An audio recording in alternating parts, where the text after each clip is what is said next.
बच्चों, आज हम पढ़ने वाले हैं अध्याय 3 त्रिभुज के गुण, प्रॉपर्टीज ऑफ अ ट्रायंगल।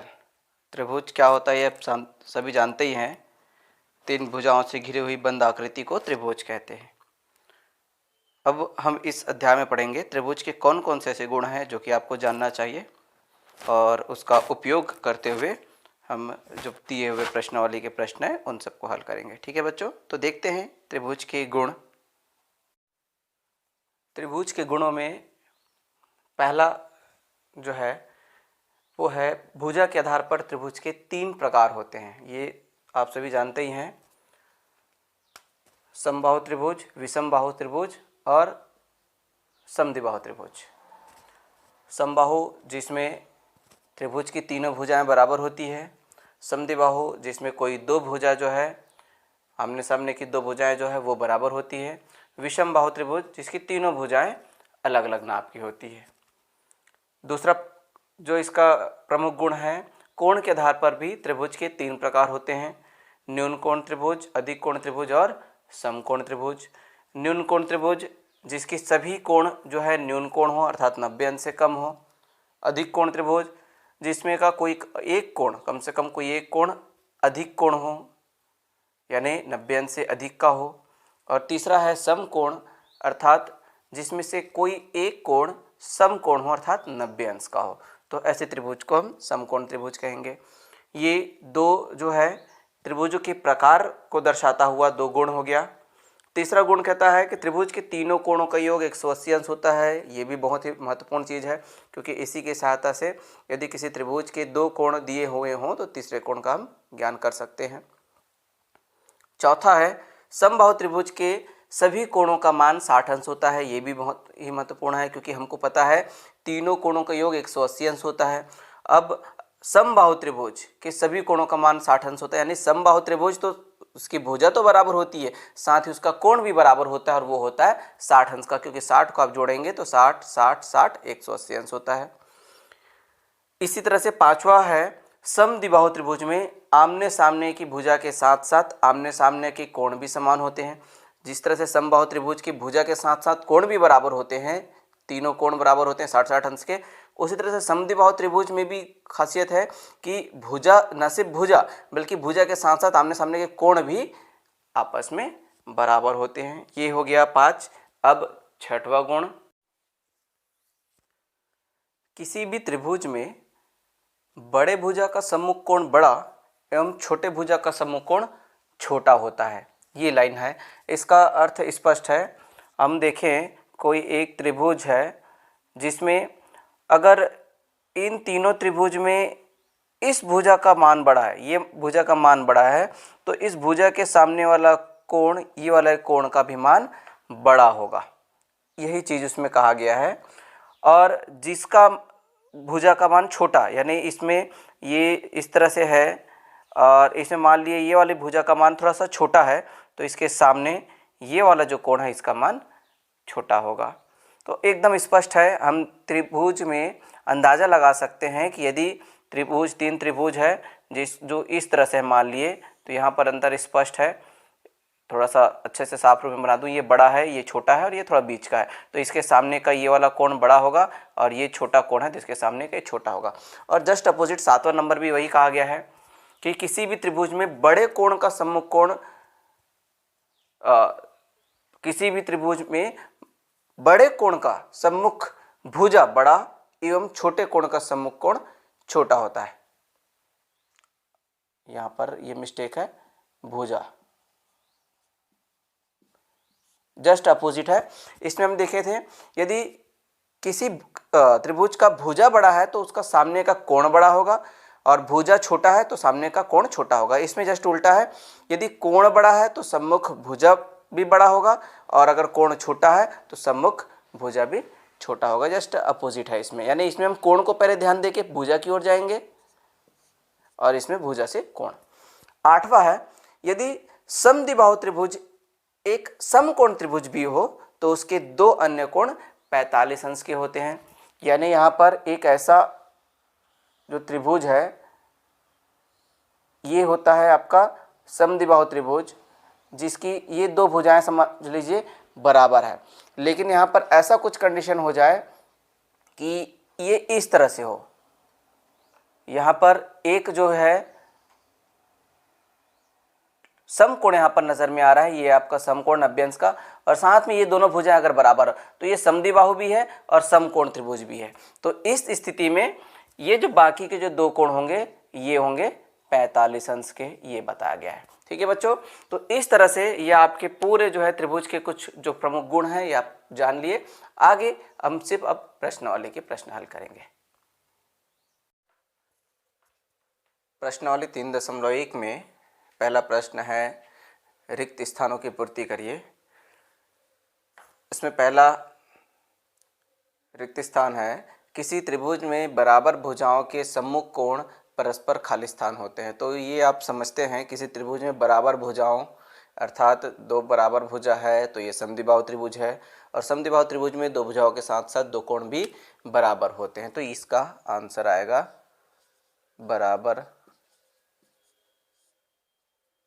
अब उसके बाद दूसरा, यदि किसी त्रिभुज के दो कोण बराबर हो तो वह खाली स्थान त्रिभुज होगा। तो यहाँ पर भी स्पष्ट है, यदि किसी त्रिभुज के दो कोण बराबर है तो दो कोण कब बराबर होगा, जब वो समद्विबाहु त्रिभुज होगा, तब उसकी भुजा और कोण दोनों बराबर होता है। तो यहाँ पर आप इसको लिख दीजिए समद्विबाहु।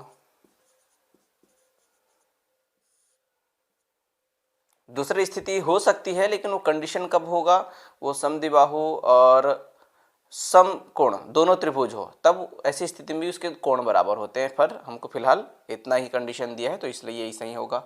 तीसरा है समबाहु त्रिभुज का प्रत्येक कोण खाली स्थान अंश का होता है। तो बच्चों ये आप जानते हैं, इसके नियमों में मैंने आपको बताया है। समबाहु त्रिभुज जिसमें सभी भुजा उसके बराबर होते हैं तो उस स्थिति में उसके कोण भी बराबर होते हैं और वो होते हैं 60 अंश के। चौथा है किसी समद्विबाहु त्रिभुज का एक शीर्ष कोण 100 अंश का हो तो शेष बराबर कोण खाली स्थान अंश के होंगे। तो जाहिर सी बात है एक त्रिभुज जो समद्विबाहु है ये दोनों भुजा बराबर है, और ये इसको थोड़ा सा और फैला दे, इस तरह से कर दे, ये 100 अंश का है अगर, तो ये कितने का होगा, तो 100 के बाद बाकी चूँकि सब कोणों का योग 180 अंश होता है तो 180 से 100 को घटाएंगे तो 80, यानी ये दोनों बनना चाहिए 80, दोनों का योग 80 आएगा। तो इसको 40 कर दें, इसको 40 कर दें, तो इस तरह से टोटल योग 180 बन जाएगा। तो यहाँ पर आएगा 40। आगे बढ़ते हैं। पांचवा, किसी त्रिभुज में सबसे बड़े कोण की सम्मुख भुजा सबसे खाली स्थान होती है। तो ये बात भी आप जानते हैं, त्रिभुज में सबसे बड़े कोण की सम्मुख, सम्मुख यानी कि सामने, तो सबसे बड़े कोण की सम्मुख जो भुजा होगी, यहाँ पर जो सम्मुख भुजा होगी वही होगी सबसे बड़ी। तो यहाँ पर भी आंसर बड़ी होती है। किसी त्रिभुज में सबसे छोटे कोण की सम्मुख भुजा सबसे छोटी होगी, जैसे सबसे छोटा कोण तो ये भुजा सबसे छोटी। ठीक है। दूसरा प्रश्न भी एक तरह से खाली स्थान जैसा ही है, आप देखेंगे तो समझ जाएंगे, जिसमें त्रिभुज की पूरा डिटेल वहाँ आपको डालना है। कुछ डिटेल वहाँ पर दिया हुआ है, जैसे भुजाओं का नाप वहाँ पर दिया है, तीनों भुजा का माप। अब आपको कोण का माप बताना है, कहाँ कहाँ पर कुछ कोण दिया है और कुछ का आपको ज्ञात करना है। तो मेरे ख्याल से आप उसको ज्ञात कर लेंगे। मैं सीधे प्रश्न 3 पे आ रहा हूँ। नीचे दिए गए त्रिभुज XYZ में बराबर भुजाओं के नाम लिखिए, कोण Y का माप कितना होगा। तो 2 क्वेश्चन है, तो त्रिभुज दिया हुआ है इस तरह से, त्रिभुज XYZ दिया हुआ है जिसमें यहाँ पर का कोण 40 अंश, इधर का कोण 40 अंश दिया है। अब आपको यहाँ पर बताना है कि इसमें से कौन सी 2 भुजाएं हैं वो आपस में बराबर है, पहला, और दूसरा में बताना है कि कोण Y का माप कितना होगा। तो पहली चीज़, इसमें कौन से भुजा बराबर है तो आप इजीली निकाल सकते हैं, चूँकि ये दोनों कोण बराबर है इसलिए इनके ये कोण के सामने वाली भुजा ये वाला, इस कोण के सामने वाला भुजा ये वाला, ये दोनों आपस में बराबर होगा। तो सीधे आप लिख दीजिए बराबर भुजाएं हैं XY और YZ। अब दूसरा पार्ट हम यहाँ से हल करते हैं जिसमें आपको कोण Y का मान ज्ञात करना है। ठीक है, यहाँ पर दिया है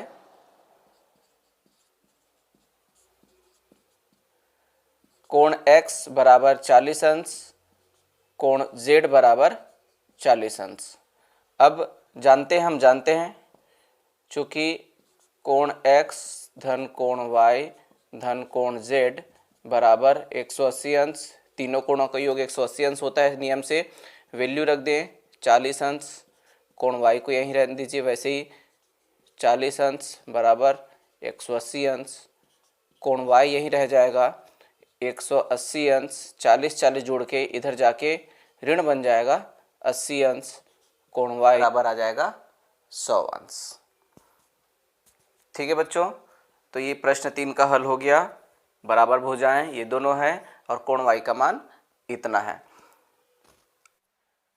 11वां प्रश्न है, किसी त्रिभुज के कोणों में 2:3:4 का अनुपात है, त्रिभुज के तीनों कोणों की माप ज्ञात कीजिए। ठीक है, तो देखते हैं हल। कोणों का अनुपात दिया हुआ है 2:3:4। तो ये थोड़ा सा डिफरेंट क्वेश्चन है इसलिए मैं ये बता रहा हूँ, बाकी सभी क्वेश्चन लगभग सिमिलर हैं। किसी में एक कोण का माप दिया है, किसी में 2 कोण का माप दिया है। आप उनको बस कंपेयर करना है कि क्या दिया है, तो आपको तीसरा वैल्यू या अगर एक दिया है तो बाकी दूसरे और तीसरे के लिए कुछ ना कुछ हिंट दिया है तो उससे आप निकाल सकते हैं।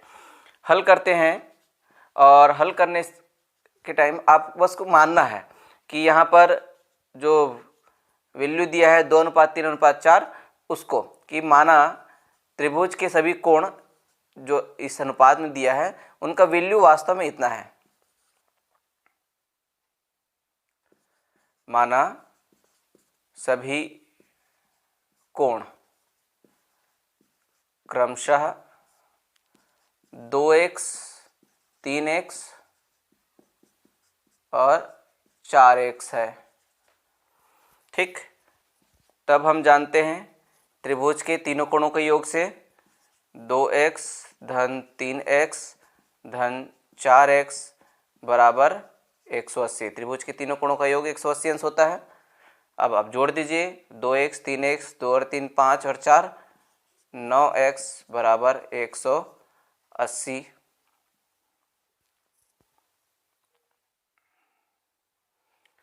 थोड़ा सा दूर हो रहा है, थोड़ा पास करते हैं ये। अब यहाँ पर x बराबर 180/9 पक्षांतर हो जाएगा।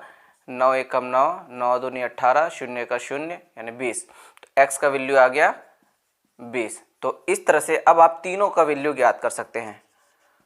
अतः त्रिभुज के तीनों कोण 2x यानी 2 गुणित 20 बराबर 40 अंश, 3x बराबर 3 गुणित 20 मतलब 60 अंश और 4x बराबर 4 गुणित 20 बराबर 80 अंश। 4 और 6 10 यानी 100 और 8 180 अंश बिल्कुल एक्यूरेट इतना है। आपका आंसर कंप्लीट। ठीक है बच्चों, तो इस तरह से ये 11वां प्रश्न हो गया। बाकी भी सभी प्रश्नों में ऐसे ही कुछ हिंट दिए हुए हैं जिसके आधार पर आपको काम करना है। मैं हल्का फुल्का चर्चा अगर किसी में ज़रूरत लगे तो कर दूं। जैसे इससे पहले 10वां तो इजी है। 9वां प्रश्न में दिया हुआ है एक त्रिभुज दिया है जिसमें वो समद्विबाहु त्रिभुज है क्योंकि इसकी दो भुजाओं को बराबर कहा गया है। और एक कंडीशन दिया है कि जैसे यहाँ पर एक चित्र दिया है, ये ए बी और ये सी, ये दोनों भुजाएं आपस में बराबर है। साथ ही कहा गया है कि ये कोण बी जो है ए का 2 गुना है, 2 गुना है। तो मतलब क्या होगा, कोण बी बराबर 2 गुणित कोण ए यानी 2 कोण। तो इसी कंडीशन को आपको लेके चलना है।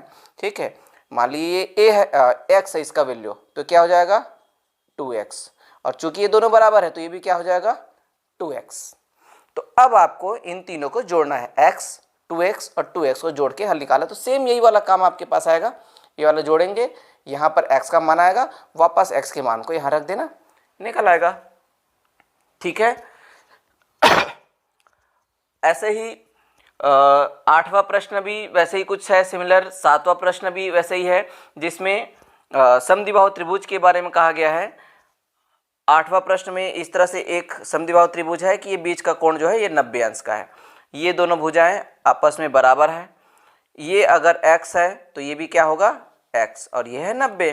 तो अब आप क्या करेंगे, 90 धन x यानी 90 धन 2x। तो इसको आप पक्षांतर करके हल करना है, x का मान निकालना है। ऐसे ही आपको 7वां प्रश्न में भी आपको x मानना है और निकालना है। ठीक है बच्चों, तो सब चीज़ें मैं नहीं करूँगा, आपको अपने से प्रैक्टिस करना पड़ेगा। प्रश्नावली 3.1 हम यही समाप्त करते हैं और इसके साथ ही ये इस वीडियो का भी अंत करते हैं। नेक्स्ट क्लास में हम पढ़ेंगे त्रिभुज के ही कुछ और गुण, कुछ और उसकी विशेषताएं। ठीक है बच्चों, तो आज के क्लास के लिए बस इतना ही। बाय।